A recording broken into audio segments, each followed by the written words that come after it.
நெல்லையில் கனமழையால் சுவர் இடிந்து விழுந்து மூதாட்டி உயிரிழந்த சம்பவம் சோகத்தை ஏற்படுத்தியுள்ளது. இது பற்றிய கூடுதல் தகவலை செய்தியாளர் ராமசுந்தரம் வழங்கிட கேட்கலாம். ராமசுந்தரம், வணக்கம். தற்போது இந்த மூதாட்டியின் வயது என்ன? அவர் நிகழ்விடத்திலேயே உயிரிழந்தாரா? மேலும் தகவல்கள் என்னென்ன நடவடிக்கை மேற்கொள்ளப்பட்டிருக்கிறது? நெல்லை மாவட்டத்தில் கடந்த 2 தினங்களாக கனமழை விட்டு பெய்து வருகிறது. இதன் காரணமாக நேற்றைய தினம் மாநகர பகுதியில சந்திப்பு மற்றும் டவுன் ஆகிய 2 இடங்கள்ல வீடுகள் இடிந்து விழுந்தது. அதே போல மேலப்பாளையம் பகுதியிலும் நேற்று நள்ளிரவு வீடு இடிந்து விழுந்தது. அந்த வீடு இடிபாடுகள்ல தான் சிக்கி இந்த மூதாட்டியை பலியாக இருக்கிறார். வீட்டுல யாரும் இல்லாத சூழல்ல மூதாட்டி மட்டும் தனியாக இருந்திருக்கிறார்.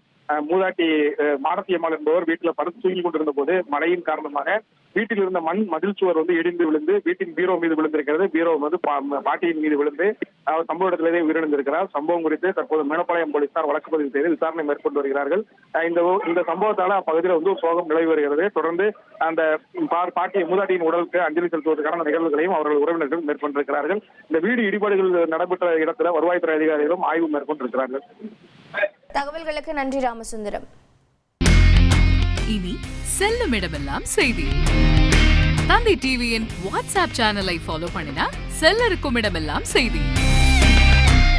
இதோ QR கோட் இப்பவே ஸ்கேன் பண்ணுங்க, ஃபாலோ பண்ணுங்க.